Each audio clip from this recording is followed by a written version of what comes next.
pathwaysoflight.org.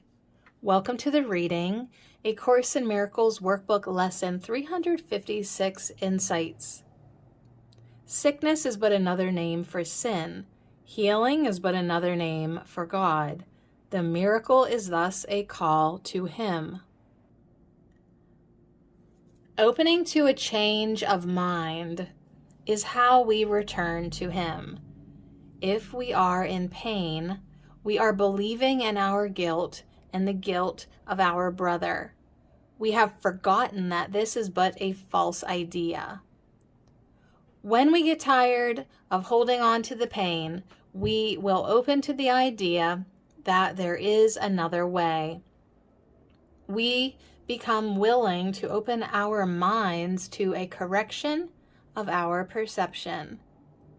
Accepting this change of mind brings us the miracle that is the reflection of God's love.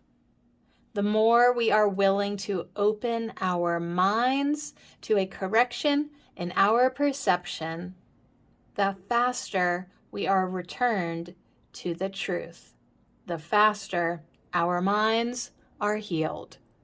The Holy Spirit needs our openness so that this healing can occur.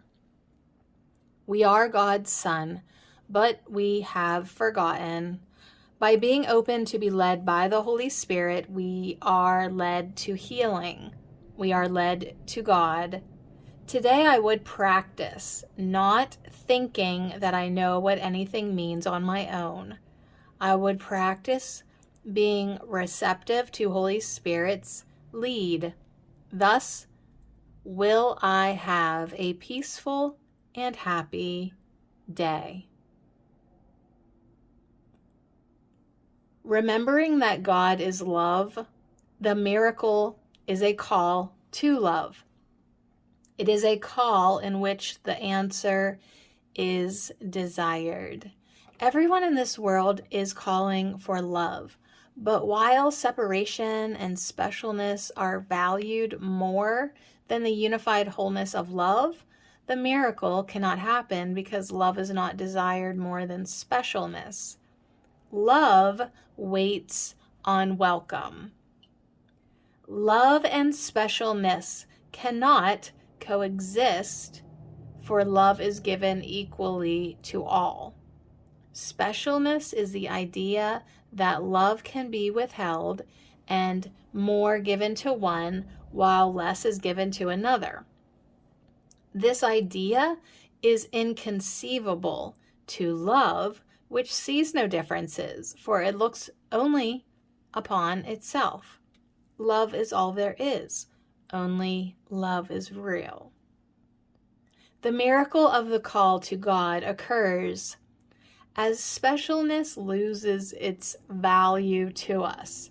It occurs as we begin to recognize the pain that specialness brings. Specialness can only seem to be in a thought system that believes separation or sin is real. But since only love is real, specialness can only be an illusion. When I look back honestly at every situation in which I felt hurt or offended, it is always because I believed that some aspect of my special and unique identity had been harmed. I believed that in some way I had suffered loss. I could only believe this if I believed I was separate from love. In this world, this belief is centered around the image of a body as my identity. Along with this, I must also believe that other bodies are the identity of others, distinct and different from me. Thus, conflict between these identities is possible and fear and guilt inevitable. It is time to learn that a unique, special identity offers me nothing I really want. The yearning for love, which has kept me searching to fill the sense of emptiness that everyone in this world experiences, will lead me home if I turn to the guide who knows the way. If I follow the ego's direction, I will only continue to wander in the wilderness, not realizing that what I seek is closer than my hand. If I think I know on my own what anything means, I am following the ego's lead. For the ego is the idea that I am on my own.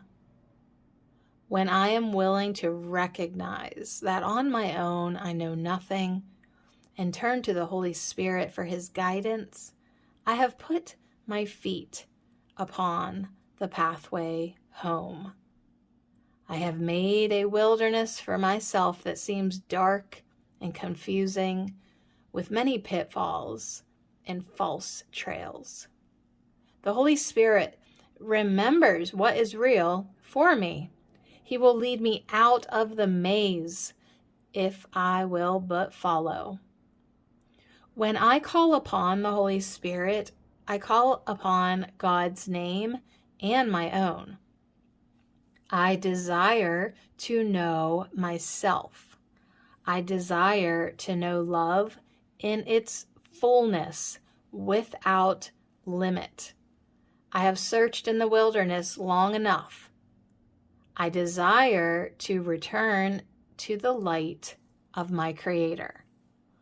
Once again today, I dedicate to practicing, interpreting nothing on my own. I dedicate this day to following the Holy Spirit's lead, and I will experience the miracle of love. pathwaysoflight.org